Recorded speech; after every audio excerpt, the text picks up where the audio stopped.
All right, next question. This was actually my question. A question from Echo. Yep. Combined with a question from someone else, yeah. Yes, that's true. Okay, so public speaking, right? How did like I've seen some of your speeches. How did you get good at it? Because that's a daunting, nerve-wracking thing. In fact, like some people, they prefer death over public speaking, literally. That's heavy. So what's your mindset? For keep you from being nervous.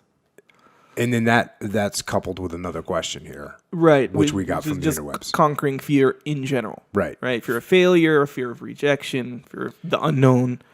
What would your advice be to someone who wants to start a business or a major project, but they're held back by fear?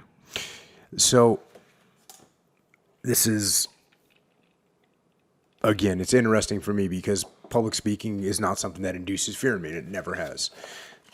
But I know that it does make people scared.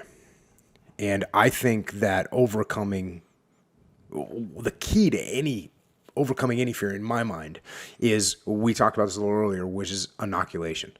And this idea, and I actually looked up the definition of inoculation, and it's the introduction of a pathogen or antigen into a living organism to stimulate the production of antibodies.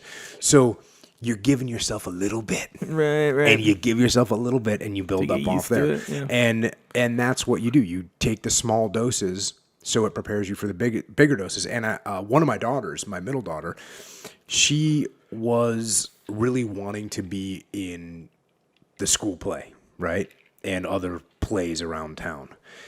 And, okay, cool. Well, that's cool, but she was horrified to go out in front of an audience. Horrified.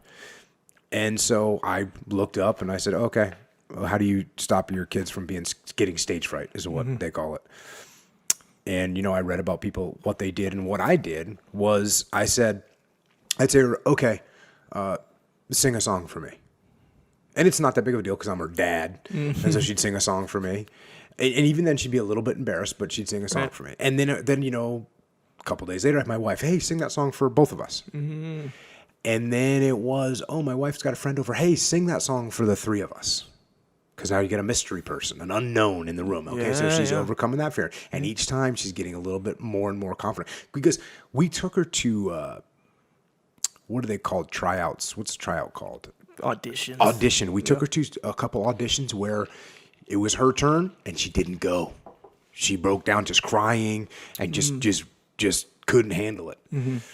And so then it was a few of my wife's friends were over. Then it was some of my friends were over. So now you got, guys and girls. And each time she got more and more confident. Mm-hmm. And eventually she just didn't care anymore. And she was totally confident. And she got the lead role in the school play. She legitimately got the lead role in the school play. So she was able to overcome that fear. And in the SEAL teams, we do the same kind of thing. Where you're going to get inoculated against stress. As much as they can stress you out in the SEAL teams, they're going to stress you out. There's going to be machine gun fire. You're going to be used to that. There's going to be explosions going off. You're going to be used to that. We used to do live fire machine gun drills and IAD drills, immediate action drills. We were maneuvering around. We used to do that without ear protection in sometimes. So you get used to this crazy banging. We don't do that anymore because it's not smart. But you do that to inoculate. It's like what you were talking about earlier. When that gun goes off, you should be completely comfortable with it. And there's one of my favorite stories. Well, not one of my favorite stories, but a buddy of mine who actually took my job. I was a task unit commander, and he actually took my job as task unit commander. And a flashbang is a grenade that you throw into a room before you go into the room, and it makes a loud explosion and smoke, and then it allows you to enter in on the room when the people that are inside are now startled. Mm-hmm. So you have an advantage. Well, occasionally, you have to open the door to throw the crash in there. Mm-hmm. And occasionally someone will open the door and someone will run in. They didn't coordinate it well. And so you open the door, guy runs in, and then someone throws the crash in. So now you're crashing yourself. Mm. It's not that big of a deal. You got to get used to it. But what happened with one of his new guys, that happened. So the door went open. The guy went in, and while the guy's running in, somebody throws a crash in there. The guy sees the crash, and he runs back out of the room, which is not what you're supposed to do. So this guy was the task unit commander. He goes, hey, come with me down here. And so they walked down, and he brought him into a closet in the kill house and just sat in there and said, yeah, how's it going? And they just sat there in the dark and dropped like 8 crashes at their feet and just blasted the guy, because you realize you just got to get inoculated. Yeah. You know, you just got to overcome it. So that's kind of, I guess, my theory here would be, if you're afraid of fighting and altercations, go train jiu-jitsu. If you're afraid of heights, work on some rock climbing. If you're afraid of the water, it's time to swim. It's time to surf. It's time to get out there. If you're afraid of pull-ups, if you're afraid of pull-ups, do pull-ups. If you're in squats, do squats. If you're afraid of public speaking, go speak in public. Mm-hmm. If you're afraid to start a business, start a business. Make it small. And on all these, what you have to do is you have to mitigate the risk, and you have to ease yourself into it, but you got to go for it. And eventually you will overcome that fear. Mm-hmm.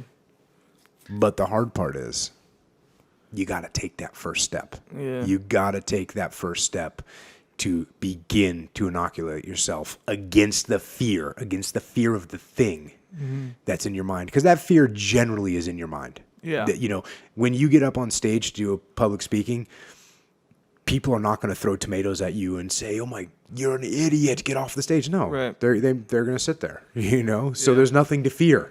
Yeah. It's in your head. Mm-hmm. Hey, those flash grenades, they don't cause any damage to people. They're just... you don't like want them next to your eye. They're Right. They're loud, and they make a big boom, and they're explosive. Yeah. But yeah, they don't hurt you. Right. Generally, they daze you. They not even daze, they stun you. Yeah. So like, what if I had one in like my pocket? And it went off? Yeah. You'd get a little something. Not injured. I'd get hurt, not injured. You'd get hurt, not injured. Yeah. I could go lift or some train. Yeah, you'd be sore. Yeah. Yeah, I never let one off in my pocket. Yeah. I always wonder about those because they're, yeah.